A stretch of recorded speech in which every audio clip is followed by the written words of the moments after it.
Hola, ¿qué tal? Espero que se encuentren muy bien el día de hoy. En esta ocasión vamos a hablar de un tema muy interesante en la clase de historia, el tema de la segunda intervención francesa en México. Bienvenidos. En la clase pasada vimos la llegada del gobierno liberal y las reformas que con la Constitución de 1857 y que marcan el principio de un cambio social muy importante y necesario en el país. Esa constitución define a México como un Estado republicano, representativo, federal y laico. La búsqueda de igualdad ante la ley solamente podía lograrse con estos cambios.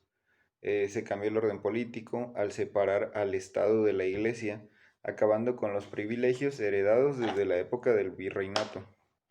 Cuando se acaba la guerra de reforma, pues cualquiera hubiera pensado que ya se iba a terminar todo esto y que por fin vendría la paz al país, pero no fue así, sino que estaba por venir una nueva guerra que sumergió al país en un estado de violencia e inestabilidad durante varios años más. Y este conflicto, al igual que los otros anteriores, pues trajo consecuencias enormes para el futuro de nuestro país. Lo ideal que era la prosperidad, es decir, que al país estuviera muy bien económicamente y que estuviera ganando en todos los aspectos. eh, entonces, esta prosperidad alimentada por la promulgación de la Constitución de 1857 y las leyes de reforma, sin embargo, se va a ver cómo poco a poco los problemas van haciendo un crecimiento muy grande hasta que explotan, causando una crisis. La guerra de reforma, como les digo, ya había terminado. Pero si hacemos un poquito de memoria, pues vamos a recordar que en el transcurso de esta guerra, tanto para los liberales como para los conservadores, fue necesario hacer grandes sacrificios y sobre todo gastos muy grandes. Entonces, ambas partes habían hecho tratos con gobiernos de países extranjeros para poder financiar sus campañas durante la guerra. Por el lado conservador, habían buscado apoyo de España con el Tratado Mon-Almonte, mientras que en el lado liberal se buscó apoyo de Estados Unidos mediante el Tratado McLean-Ocampo. Ambos tratados comprometieron al país con grandes deudas que se sumaron a las otras deudas que México ya venía cargando pues desde muchos años atrás con los países europeos. Esto puso en una situación muy tensa la economía de nuestro país, después de la guerra de reforma, que encima de todo había empeorado aún más las condiciones del país porque las batallas hicieron que la agricultura y la minería quedaran abandonadas. Entonces, pues México solo estuvo pidiendo préstamos, préstamos, préstamos, pero no generaba dinero ya que no había trabajo en el país. El campo estaba abandonado, las minas estaban abandonadas, las ciudades estaban destruidas, entonces, ¿cómo se suponía que trabajaran?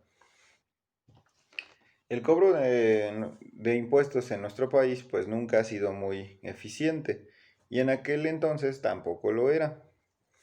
Así que el dinero pues de los impuestos no era suficiente para sacar al país de los apuros económicos en los que había terminado a causa de la guerra. Las guerras siempre son eventos que le van a costar muchísimo dinero a un país. Primero que nada en el aspecto humano. Las pérdidas humanas son incontables, pero también implican una enorme inversión de trabajo, de dinero y de recursos. El comercio exterior también había sido muy afectado por la situación de la guerra. Recuerden que cuando se dañan las actividades primarias como la agricultura o la minería, eso también va a afectar directamente al resto de las actividades económicas y eso por entonces también va a incluir al comercio. ¿Qué van a vender si no se produce nada? Entonces es por eso que se vio muy afectada la economía del país. Con tantas guerras y con conflictos que fueron sucediendo a lo largo de los años, el ejército de nuestro país nunca había llegado a ser pues muy grande. Y aunque la guerra había terminado, todavía era necesario seguir cubriendo gastos para pagar, por ejemplo, armas, salarios, porque pues el país simplemente no se podía deshacer del ejército, no se podían quedar sin ejército. Entonces las cosas estaban en el aspecto de la economía muy difíciles para México y al gobierno pues le urgía tomar medidas para solucionar ese problema o al menos pues para disminuirlo, tratar de arreglarlo. Entonces, pues, ¿ustedes qué creen que hicieron para solucionar esa situación? A ver, ¿qué medida creen que implementó el gobierno de Benito Juárez para recuperar la economía? Opción A, imprimir más dinero. Opción B, bajar los precios de los alimentos. Opción C, suspender el pago de la deuda externa. Efectivamente, se les ocurrió que la mejor idea era dejar de pagar las deudas con los gobiernos extranjeros. Entonces, el gobierno de Benito Juárez promulga una ley de suspensión de pagos en el año de 1861. Desde hacía mucho tiempo, México había solicitado préstamos a países como Inglaterra, Francia, España. Esa deuda, pues en distintos momentos sirvió para atender distintos problemas financieros y para poder impulsar la economía, empezar otra vez a trabajar. Cada año México dedicaba una parte importante de su presupuesto para pagar partes de esta deuda. Así que el plan de gobierno de Juárez era dejar de pagarla solo por un tiempo. No era como que ya no te pago, ya no existe la deuda. No, no, no, no. Simplemente es, dame chance, estoy pasando por un mal rato. Entonces, pues deja que me recupere y después te voy a volver a pagar. Algo así. De tal forma que México pudiera aprovechar ese dinero pues para recuperarse de la guerra y reconstruirse. Y una vez que la recuperación estuviera en marcha, pues el plan era volver a hacer los pagos de deuda correspondientes. Era una idea razonable, pero pues lamentablemente no le pareció a los países extranjeros a los que les debíamos, y en respuesta decidieron amenazarnos con una invasión militar, bloqueando los puertos de nuestro país, lo cual afectaba mucho a nuestra economía, ya que pues gran cantidad de recursos entran por los puertos del país. Entonces, pues empezaron las negociaciones diplomáticas y nuestro gobierno llega a un acuerdo con España y con Inglaterra para que se levanten los bloqueos a cambio de la promesa de continuar en los pagos de la deuda una vez que se estabilizara la situación del país. En el caso de Francia, pues el asunto fue muy distinto.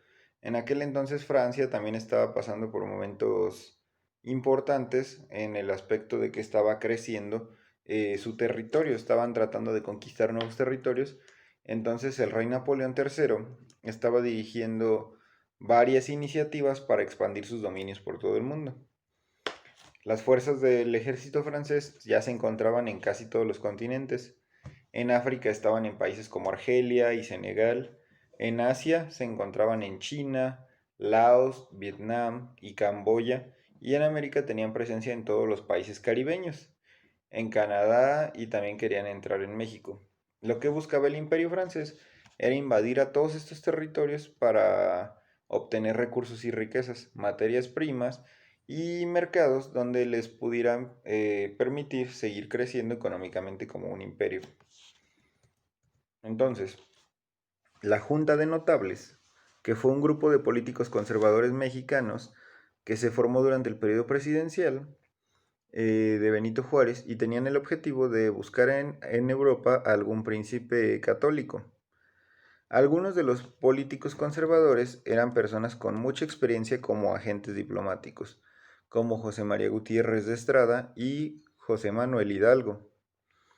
Querían instaurar una monarquía en México nuevamente, eso ya lo habíamos hablado, y para eso creían que era necesario contar con una persona que tuviera un linaje real, que estuviera dispuesto a proteger los privilegios de la Iglesia Católica y que además tuviera experiencia suficiente para gobernar un país.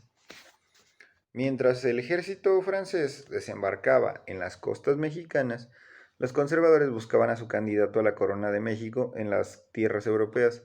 Y Napoleón III pues supo aprovechar muy bien esa coincidencia porque se dio cuenta de que apoyar la instauración de un rey europeo en México podía convenir muy bien a sus intereses expansionistas. Así la intervención francesa empezaría a servir como el brazo armado que preparó el terreno para que el proyecto monárquico de los conservadores pudiera suceder. En otras palabras, ese fue un momento en el que pudieron combinarse los intereses de crecimiento del imperio francés con los intereses de los conservadores de buscar un nuevo rey, un nuevo emperador para nuestro país.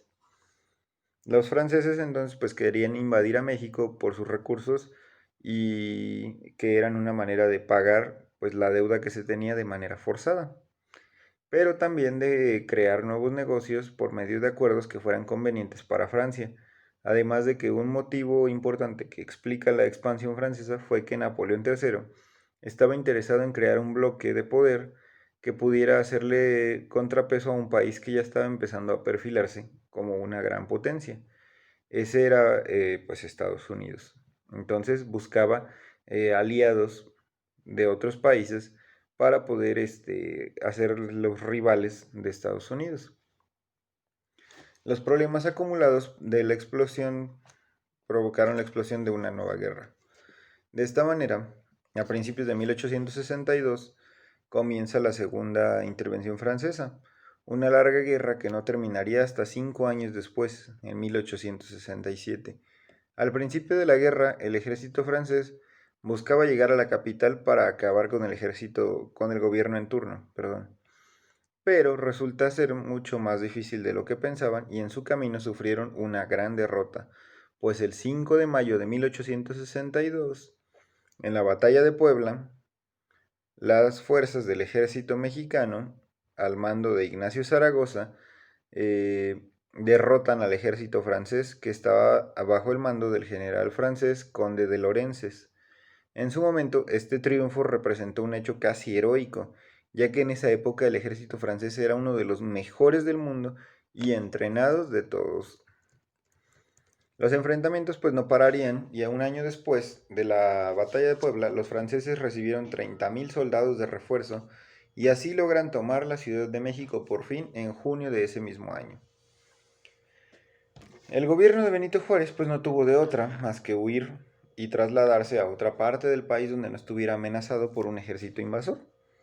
Y así Juárez y su gobierno salieron por la ciudad con todo el gabinete a cuestas, cargando todos los archivos y documentos importantes en diligencias que iban retacadas hasta el tope, yendo hacia el norte del territorio, pasando por lugares como Querétaro, San Luis Potosí, Zacatecas, Coahuila, Chihuahua, hasta llegar al Paso del Norte, en la frontera de Estados Unidos. Hoy en día, Paso del Norte es una ciudad que se conoce como Ciudad Juárez.